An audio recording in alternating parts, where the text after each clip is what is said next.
হাত জোর করে বলছি আমি কিন্তু রিয়েল লাইফ এরকম না। এই যে যেরকম আমি ভীতু, হ্যাঁ মানে খুব সাবমিসিভ, আমি ওরকম না, আমি খুব জলি, খুব এনার্জেটিক। কি আমি অর্গানাইজার, আমি সিরিয়ালে চান্স দিতে পারবো কারণ না পারেন ওটা কোনো সিরিয়ালের চান্স, বা সিরিয়াল না হ্যাঁ, হোক, কোনো অ্যাক্টিং জগতে হ্যাঁ টলিউড ইন্ডাস্ট্রিতে যদি তোমায় কেউ চান্স দিতে পারে, it is EP. Hmm first হচ্ছে প্রোগ্রামার, হুম সেকেন্ড হচ্ছে ইপি, হুম থার্ড হচ্ছে কোনো ধরনের কাস্টিং ডিরেক্টর, হুম। ফোর্থ হচ্ছে প্রডিউসার। হবে না, তোমার দু চারটে ছবি বেরোয়, আলটিমেটলি তুমি যে রেজিস্ট্রেশন ফিস দিচ্ছ, তুমি যে গ্রুপিং ফিস দিচ্ছ, তোমার আবার হবে কি হবে না, ইউ নেভার নো, হুম। কত টাকা গেল, কোনো লাভ নেই। তুমি ওই জায়গাটা পোর্টফোলিও বানিয়ে নাও। Portfolio is a one time ভাবে পোর্ট্রে করতে পারবে। দেখো একাডেমিক, মানে একাডেমিক অ্যাপ্রিসিয়েশন একটা আলাদা জিনিস, আর অডিয়েন্স অ্যাপ্রিসিয়েশন আলাদা জিনিস। একাডেমিক্সটা কি, বেসিক্যালি তুমি তোমার ক্যারেক্টারটা ফুলফিল করলে কিনা, এটা যারা সিনিয়র অ্যাক্টরসরা বা যারা, আলটিমেটলি এভরিথিং ইজ সোসাইটাল। নমস্কার, আমি ইন্দ্রনীল। আর এখন আমি আছি নতুন একটা গেস্ট, গেস্ট বলবো না, সবাই জানে ঋষভ থাকে। নমস্কার ঋষভ দা, কেমন আছো? ভালো আছি, ভালো আছি, আপনারা সবাই ভালো আছেন? একদম ফাইনালি তোমার সাথে দেখা হচ্ছে আফটার নবরাত্রি কমপ্লিট হওয়ার পরে। তো এখন কেমন আছো? এখন খুবই ভালো আছি। এখন কিছুদিন একটু ছুটি নিয়েছি কাজ থেকে, তো ছুটিটা কাটাচ্ছি কোনো রকম, একটু ফ্যামিলিকে টাইম দিচ্ছি, নিজের উপর টাইম দিচ্ছি।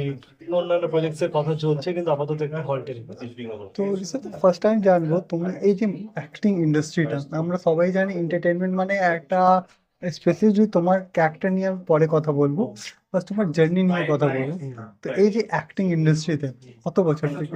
আমার অ্যাক্টিং ইন্ডাস্ট্রিতে এই নিয়ে 3 বছর হতে চলবে। 2026 ফেব্রুয়ারিতে আমার 3 বছর হবে। আমি 2023-তে স্টার্ট করেছি। তো ফার্স্ট প্রজেক্ট কি ছিল? ফার্স্ট প্রজেক্ট আমার অ্যাজ এ ক্যারেক্টার, মানে ফ্যামিলি ট্র্যাকে হ্যাঁ ছিল হচ্ছে কমলা শিবন পৃথ্বীরাজ, হ্যাঁ যেটা স্টার জলসায় এর হয়েছিল বাই একদম হ্যাঁ অ্যাক্রোপলিস এন্টারটেনমেন্ট। হ্যাঁ।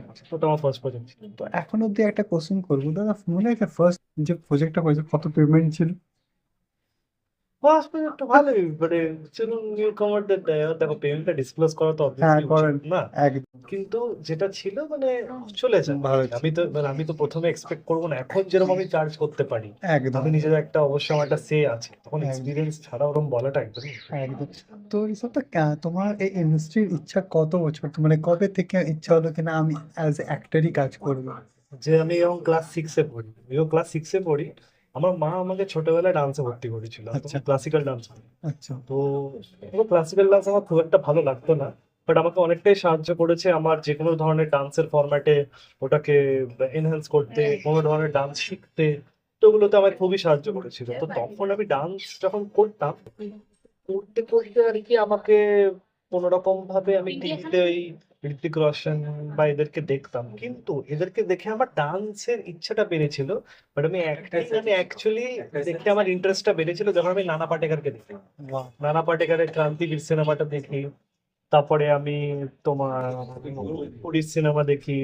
যখন যখন বাবা দেখতো, বাবার পাশে আমি বসে বসে দেখতাম, তখন আমি এটাই ভাবতাম যে এরা পারে কি করে, মানে সব সব মানুষের একটা পার্সোনালিটি থাকে, বাট তাছাড়া একটা ডিফারেন্ট পার্সোনালিটিটাকে এনাক্ট করা, ওটা পসিবলটা কি করে, মানে there is a very big deeper question than this. তো আমি সেটাকে এক্সপ্লোর করার জন্য ভেবেছিলাম যে আমি আর প্রফেশনাল না।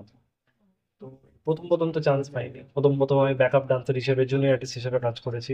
4 বছর ধরে কাজ করেছি, এদিক ওদিক টুকটাক করতে করতে অডিশন স্যার কন্ট্যাক্ট পেতে পেতে নানান হাজার রকম অডিশন ফেল করার পর, তারপরে গিয়ে 2023-তে একটা ব্রেক পাই ক্যারেক্টার। তো ওখান থেকেই আমার মানে ওই এই জার্নির মধ্যেই আর কি আমি পুরো, অনেকজন হয় না যে এত ফেলিয়ার্স এর মধ্যে ডিসাইড করে যে আমি করবো না, হ্যাঁ কিন্তু যত ফেল করেছি তত আমার ইগোতে লেগেছে যে আমি করবোই করবো, সেরকম ভাবেই হয়ে গেল। আচ্ছা, যখন ফার্স্ট প্রজেক্টটা করছিলে তখন কেমন, মানে এটা হয় না, মানে কত বছর থেকে খাটছে, বললে ক্লাস সিক্স থেকে, ওই ক্লাস সিক্স থেকে যে ড্রিমটা যখন বলে না, ড্রিম ট্রু যখন হয়, হুম, তখন কেমন এক্সপিরিয়েন্স, কেমন লাগবে? খুব খুব খুব আনন্দ, মানে ভয়ও লাগছিল, তো ভয়ের থেকে বেশি আমার আনন্দটা বেশি লাগছিল, কারণ যেটা আমার স্বপ্ন। আর একটা কথা আছে না, যে তুমি যেটা ভালোবাসো সেটাকে যদি তুমি প্রফেশন হিসেবে করো, ওটা খাটনি বা হার্ড ওয়ার্ক কোনোভাবেই লাগে না। তো আমার সেটাই, আমি যে 3 বছর ধরে কাজ করছি, আমি চাই যে আমাকে আরো বেশি, আমার খাটুনি বা আমার হার্ড ওয়ার্ক এক ফোঁটাও লাগে না। হুম, আমি যদি দিন রাত খাটান, আমি হাসতে খেলতে খেটে নেবো, কারণ কাজ না থাকলে সে কমপ্লেনটা অনেক বড়। একদম। আর অন সেট তোমাকে যদি আমি বলি, জগদ্ধাত্রীর অন সেট তোমাদের মস্তির video behind the scene and all দেখেছিলাম। তো যদি আমি বলি অঙ্কিতা দির সাথে, তো অঙ্কিতার সাথে তোমার যে বন্ডিংটা হলো, বাস আমি এবার যাচ্ছি জগদ্ধাত্রী নিয়ে, কেন কি ফ্যান্স অনেকজন মানে কন্টিনিউ জবে থেকে পোস্ট করেছি কালকে মিনিমাম আমার 100 কোশ্চেন একটাই, কি জগদ্ধাত্রীর পরে দাদাকে আমি কবে দেখবো। তো অঙ্কিতাদির সাথে কেমন বন্ডিং তো? অঙ্কিতার সাথে আমার খুব মানে ভালোই বন্ডিং। আমরা দেখো এরকম আমরা যেহেতু সিন নিয়ে বেশিরভাগ বিজি থাকি তাই বলে বেশি ইন্টারাক্ট করতে পারি না, কিন্তু যখন আমরা সিন করি তখন আমরা যথেষ্ট ভালো করে ইন্টারাক্ট করি, সিন নিয়ে ডিসকাস করি। And she is a very professional person. ও এটার বাইরে খুব একটা বেশি কথা বলে না, আমিও পছন্দ করি না। তো ও আমাকে কোনো না কোনো দিক দিয়ে ইন্সপায়ার করে টু পারফর্ম বেটার। ও আমিও চাই, অ্যান্ড আমি এটাই দেখেছি যে she is a very good actress. তো দুজন দুজনকে আমরা ইন্সপায়ারই করি। And আমরা সবাই সবার মধ্যে মিলেমিশে যেরকম ভাবে কাজ করি, তো সবার মধ্যেই এই কাজের জায়গায় আমরা খুব ভালো থাকি। আর যেহেতু আমার ছেলেদের প্রতি বন্ডিংটা বেশি, যেহেতু আমরা বয়েজ রুমে অনেক গল্প আড্ডা খাওয়া দাওয়া এসব করি, তো মানে বলতে পারো যে সব ভালোই ভালোই।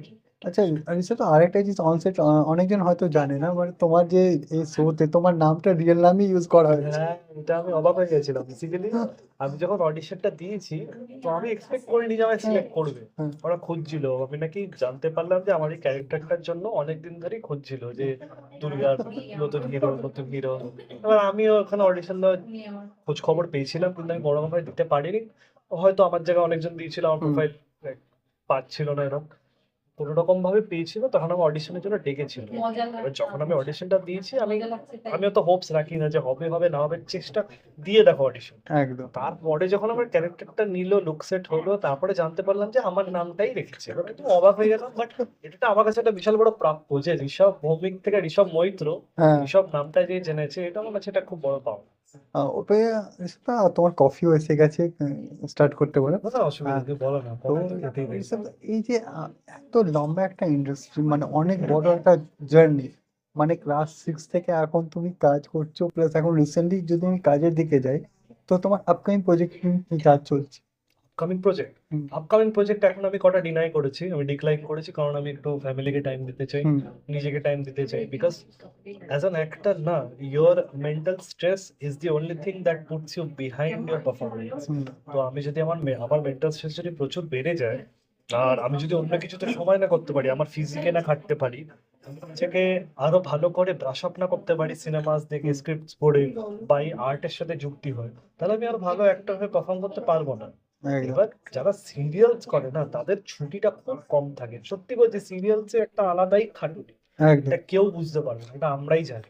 মানে আমাদের জন্মদিনে ছুটি নেই, কেউ কারোর খুব শরীর খারাপ হলো বা কাউকে হসপিটাল নিয়ে যেতে হবে, তখন হয়তো ছুটি নেই। এবার এটা কিছু করার নেই, কারণ অডিয়েন্সের ডিমান্ডটাই যেরকম হুম, থাকে, টিভিতে যেরকম দেখাতে হয়, আমরা সেরকম ছুটি নিতে পারবো। তাও আমরা আমাদের কাজকে খুব ভালোবাসি, আর আমরা কৃতজ্ঞ যে এই কাজটা আমরা পেয়েছি।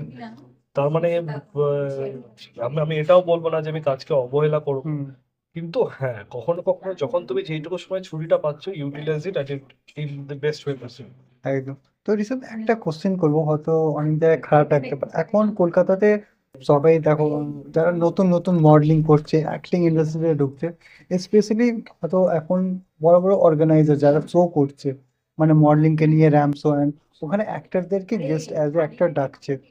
তো তোমার থেকে একটা কোশ্চেন করবো, যারা অর্গানাইজার, কি ওরা কি সোজা সিরিয়ালে চান্স দিতে পারে? এখন অনেক অনেক মানে অনেকজন এমন কাজ করে, বলে কি আমি অর্গানাইজার, আমি সিরিয়ালে চান্স দিতে পারবো, কারণ না পারেন, ওটা কোনো সিরিয়ালের চান্স বা সিরিয়াল না হ্যাঁ, হোক, কোনো অ্যাক্টিং জগতে হ্যাঁ, টলিউড ইন্ডাস্ট্রিতে যদি তোমায় কেউ চান্স দিতে পারে, that is EP. Hmm, first হচ্ছে প্রোগ্রামার, হুম, সেকেন্ড হচ্ছে ইপি, হুম, থার্ড হচ্ছে কোনো ধরনের কাস্টিং ডিরেক্টর, হুম, ফোর্থ হচ্ছে producer. Producer is the head of everything. একদম, এই চারজন ছাড়া এই যে বুজুর্গ মাজুর যত সব মডেলিং এর কি সব হয় না, যে মিস মেদিনীপুর, হ্যাঁ, হ্যাঁ, মিস্টার মালঞ্চ, ঠিক আছে, মিস্টার কৈখালি, এইসবে আমি এগুলো হাজারবার বলেছি, হুম, এ- এটা করে লাভ নেই। কারণ আমি মুখের উপরে বলছি, এগুলো করে লাভ নেই, যেহেতু আমি দেখো আমাকে কেউ শেখায়নি, আমার কোনো হুম, গডফাদার ছিল না। একদম, আমি যা করেছি নিজে করেছি, এটা আমি প্রাউডলি বলি, উইথ একদম, প্রাইড আই সে দিস, আমি যা করেছি নিজে করেছি, আমার মতো হাজার জনের এরকম করেছি। একদম, আর আমরা সবাই এটাই জানি যে যখন এরম ধরনের তুমি পেজেন্ট শোতে যাচ্ছ না, যেখানে তোমার এই যেটা লোকাল পেজেন্ট শোজ হয়, হুম, যেটা কোনো ব্র্যান্ডের আন্ডারে অথরাইজ না, কোনো স্পন্সরের সাথে, মানে কোনো তাই, স্পন্সর নেই, কোনো কোম্পানির সাথে যুক্তি নেই, সেখানে তোমার কিচ্ছু হবে না, তোমার দু চারটে ছবি বেরোবে। আলটিমেটলি তুমি যে রেজিস্ট্রেশন ফিস দিচ্ছ, তুমি যে গ্রুমিং ফিস দিচ্ছ, তোমার আবার হবে কি হবে না, ইউ নেভার নো, হুম, কত টাকা গেল কোনো লাভ নেই। তুমি ওই জায়গাটা পোর্টফোলিও বানিয়ে নাও। Portfolio is a one time investment, invest করে তুমি খোঁজো তোমাকে সার্চ করতে হবে, নেটওয়ার্কটা ভালো। এখন social media is very strong. আমাদের সময় সোশ্যাল মিডিয়াতে অত কিছু পাওয়া যেত না। একদম। এখন সোশ্যাল মিডিয়া যেহেতু স্ট্রং হয়েছে না, সার্চ করো, বসে খোঁজো। যারা অ্যাক্টার্স, আমি একটা ছোট্ট টিপ দিতে পারি যেটা আমি করতাম, যারা অ্যাক্টার্স আছে না তাদের, অ্যাক্টার্স বা মডেল, হুম, তাদের প্রোফাইলে যেতাম। হুম, তারা যখন কোনো তাদের টিভিসি বা কাজ বা কোনো ওয়ার্কফোলিও পোস্ট করতো, তারা নিচে কাস্টিংদের মেনশন করে রাখতো। হুম, আমি সেখান থেকে খুঁজে তাদের প্রোফাইল পাঠাতাম। তাদের একটা ইমেল থাকলো, তাদের কোনো সিভি পাঠাতে হলে এরকম, সেখান থেকে খুঁজে পাঠাতাম। তো there are ways, you have to find it. আমি পাচ্ছি না, কিরম ভাবে পড়বো জানি না, সেটা তোমার প্রবলেম। একদম, সবসময় তোমাকে আমি কোনো মুখের সামনে গোল্ডেন স্পুন দিয়ে ফিট করতে পারবো না, একদম। ঠিক আছে? হ্যাঁ, কেন কি এটা নিয়ে আমি এর জন্য কোশ্চেনটা করছি, কেন কি কলকাতায় কন্টিনিউ বড় বড় মানে বড় বড় অর্গানাইজেশন না, মানে শো করছে মডেলসকে নিয়ে 10,000 12,000 50,000 করে শো বলছে, বাট বলছি কি আমরা দ্যাটস রিয়েলি, আমি এটা নিয়ে যাদের সাথে কথা বলেছি সেম কোশ্চেনটা এর জন্যই বলা দরকার ছিল। হুম। তো এসব, তাহলে তোমার ড্রিম কোনো রোল আছে যেটা তুমি ওয়েট করছো? একটা সাইকো সিরিয়াল কিলার যদি করতে পারি খুব ভালো, কারণ আমি সিনেমা ইন্সপায়ারই হই অ্যালফ্রেড হিচককের থেকে। অ্যালফ্রেড হিচকক বা হলিউড সিনেমা যেগুলো হয়, তারপরে তোমার কেভিন স্পেসির মতন অ্যাক্টর, ঠিক আছে, এবার যেরকম পুরোনো কালের একদম স্ট্যানলি কিউব্রিকের সিনেমা, এদের থেকে আমি খুব ইন্সপায়ার হয়েছি। দেখো, আমি একটু নর্মাল সাধারণ মানুষ, একদম। আমাদের মাথায় কখনো কোনো কোনো জিনিসপত্র আসেনি, যেহেতু আমরা সেরকম শিক্ষা, সেরকম একটা এনভায়রনমেন্টে বড় হয়েছি। কিন্তু এই যে রোলটা তারা পারফর্ম করে, এর জন্য বুঝতে পারছো না, তোমাকে তোমাকে 180 ডিগ্রি ঘুরে যেতে হবে, মানে hmm, you can be yourself. তো এটা পারে কি করে? যেমন নওয়াজুদ্দিন সিদ্দিকীও বলো, রামান রাঘব করলো, হ্যাঁ, নওয়াজুদ্দিন সিদ্দিকী কি সত্যি হলো না? তো এটাই হচ্ছে অ্যাক্টিং এর magic, you have to enact somebody else's personality. তোমাকে অন্য কারো পার্সোনালিটিকে পোর্ট্রে করতে হবে। এবার তুমি কিরম ভাবে পোর্ট্রে করতে পারবে? দেখো, একাডেমিক, মানে একাডেমিক অ্যাপ্রিসিয়েশন একটা আলাদা জিনিস, আর অডিয়েন্স অ্যাপ্রিসিয়েশন আলাদা জিনিস। হুম, একাডেমিক্সটা কি? বেসিক্যালি তুমি তোমার ক্যারেক্টারটা ফুলফিল করলে কিনা, এটা যারা সিনিয়র অ্যাক্টরসরা বা যারা, ultimately everything is societal. Hmm, societal রেসপন্সটা খুব ম্যাটার করে। কিন্তু সোসাইটির মধ্যে একজন এডুকেটেড সোসাইটি থাকে, একজন আনএডুকেটেড সোসাইটি থাকে। যারা এডুকেটেড সোসাইটি, তারা তো অবভিয়াসলি ওটাকে তোমার অথরাইজ করবে যে না, হি হ্যাজ, মানে he did justice to the role. এবার যারা আনঅথরাইজ, যারা লাইক একটু জ্ঞান নেই, যারা আবার সবাই সিনেমার প্রতি ইন্টারেস্ট রাখতে নাই, ইটস আ নর্মাল থিং, হুম। তারা তখন তেরকম ভাবে কেটার করবে। কিন্তু সবাই মিলে যদি পছন্দ করে, তখন দ্যাটস আ ডিফারেন্ট। তো ওদা, একটা কোশ্চেন, রিসেন্টলি অনেকজন কোশ্চেন একটা কমেন্ট পড়ছিলাম, এর কমেন্টের মধ্যে আমি দুটো কোশ্চেন খুঁজবো দা। এই যে সেটে দুর্গা মানে জগন্নাথের সেটে তোমার কমেন্ট অনেকজন, তুমি যখন পোস্ট করছিলে কমেন্ট করে অনেকজন, এমন কোনো কমেন্ট মনে আছে যে তোমার কমপ্লিমেন্ট লেগেছে পজিটিভ আর একটা নেগেটিভ? একটা পজিটিভ, আমি বলছি যে জগদ্ধাত্রী মানে কজন আছে যারা বলেছে এরা কমেন্টটা দেখতো না। আমি যবে থেকে এসছি তখন থেকে ওদের মানে এবার ইন্ট্রিগ যে একবার দেখবে, দেখার পর নাকি আমার ক্যারেক্টার এত ভালো লেগেছে যে আমার জন্য দেখা শুরু করেছে। মানে একদম, যে আমার জন্য আরো কটা 10-15 অডিয়েন্স, 10 জনও হোক না কেন, অডিয়েন্স অ্যাড হয়েছে, এটা আমার কাছে একটা প্রাপ্য, একদম। বিশাল বড় পাওয়া। আর কোনো নেগেটিভ কমপ্লিমেন্ট? নেগেটিভ কমপ্লিমেন্ট হচ্ছে গিয়ে আমাকে বলেছে যে আহ, তুই ডিজার্ভ করিস না, তোকে কেন এনেছে, তুই কোনোভাবেই তোকে হিরো চরিত্র মানাচ্ছে না। এই সেই, আর দেখো, এরা সোশ্যাল মিডিয়ায় বলতে পারবে, সামনে এসে বলুন, কোনো অসুবিধা নেই। সামনে এসে বলতে পারবে না, না পিঠ পিছে, দেখো পিঠ পিছে বলাটা না ভালো, একদম, এটাতে বোঝা যায় যে সামনে আসতে পারবে। এবার একদম, আমি এই জিনিসটা কেন বলি, অফেন্সিভ ওয়েতে নিই না, দেখো নেগেটিভ কথাটা বলবি, আমার ফোকাস করা হচ্ছে কি যারা আমাকে ভালোবাসে, আরো কতজন আমাকে ভালোবাসতে পারে, আমি হয়তো সেইটুকু জিনিসে ফোকাস করতে পারি। একদম। আমার কাজ is to act, nothing more than that. আমাকে যে রোলটা দিয়েছে সেটাকে আমি ফুলফিল করবো, that is the end of the conversation. বাদ বাকি অডিয়েন্স কি বললো কি বা বাদ বাকি। দেখ, তোমাকে যখন ক্যারেক্টার দেওয়া হয়েছিল ঋষভে, তোমার ক্যারেক্টার পুরো একটু কমেডি টাইপের স্টার্ট হয়েছিল, মানে ওটা। তোতলানো। হ্যাঁ, তোতলার। আমি আগেও বলি, আমি নমস্কার, আমি হাত জোর করে বলছি, আমি কিন্তু রিয়েল লাইফ এরকম না। এই যে যেরকম আমি ভীতু, হ্যাঁ মানে খুব সাবমিসিভ, আমি ওরকম না, আমি খুব জলি, খুব এনার্জেটিক, কিন্তু আমার ক্যারেক্টারটা ওরকম লিখেছে। তো it was a very exciting opportunity for me to perform, করতে পেরেছিলাম। আহ, যেহেতু প্রথম প্রথম একটু অসুবিধা হচ্ছিল, একটু হয়েছিল, খুব একটা না। আমি বুঝতে পেরে গেছিলাম যে আমার করতেটা কি হবে। এবার আমি অন্য কারো কপি তো করবো না, আমি তখন এটাই ভাবছিলাম, ঋষভ মৈত্র হলে কিরম হতে পারে। মজা। সেটা কি, এবার অডিয়েন্স খুব মজা পেয়েছে, খুব ইয়ে করেছে। আচ্ছা, ঋষভ, তো যারা এখন নিউ কামার, যে তোমার ফ্যান্স, কেন অনেকজন ভাবে ফ্যান্স ভাবে না, বাট তোমার কমেন্ট যখন তুমি রিপ্লাই দাও সবাইকে, তো ওই জিনিসটা ভালো লাগে, ফ্যামিলি মেম্বারের মতো রিপ্লাই দাও। তো এই যে যারা নিউ কামার্স তোমাকে দেখে যারা চাইছে অ্যাক্টিং করতে চায়, তো ওদেরকে কি বলতে চাইবে? আমি ওদেরকে একটাই জিনিস বলতে যাবো, যদি তোমার অভিনয় প্রতি ভালোবাসা থাকে তাহলেই করবে। যদি ভাবো যে আমি ফেমাস হতে চাই, তাহলে অ্যাক্টর হতো না। তাহলে একটা কেমন একটা কাণ্ড করো যেটাতে তুমি ফেসবুকে বিশাল ভাইরাল হয়ে যাবে, তারপরে আরামসে তুমি তুমি famous. If you want fame, there are hundreds of ways to get famous. But if you want to be recognized for the right amount of hard work you do, then please go for the dream that you want to follow. But it can be acting, it can be dancing, it can be painting, it can be anything that you want. It depends on the person as well, যে তারা কি করতে চাইছে। But acting specifically হলে না, always মনে রাখবে your mentality is at stake. তুমি কিন্তু মেন্টাল পিসটা খুব কম পাবে। তোমার নিজের ক্যারেক্টার চেঞ্জ হয়ে যেতে পারে, তোমার পার্সোনালিটি চেঞ্জ হয়ে যেতে পারে, তোমার সময় কম হতে পারে। It depends. আর এত সেটের মধ্যে মেনটেন কি করে করো নিজেকে? কি মেনটেন করতে? নিজের বডিকে মেনটেন করাটা সব থেকে বড়। আরে দেখো, প্রথম কথা সকালবেলা আমি একদম উঠতে আমার ভালো লাগে না। এবার সকালবেলা তাও কষ্ট করে কোনো রকম উঠতে হয়। এবার ওঠা সত্ত্বেও ওয়ার্কআউটটা করি। এবার আমি দেখো, আমি যেহেতু বক্সিং করতাম, হ্যাঁ। I was a professional একদম, fighter। হ্যাঁ। তো আমি যেহেতু ফাইট করতাম, তো আমার ফিজিকটা মানে আমি কি কি করতে হয় সেটা ওখান থেকে আমি অলরেডি জানি। এবার তাছাড়াও আমি এখন মেনটেন করার জন্য আমার কাছে আমার বাড়িতে পুরো সেট আপ করা আছে।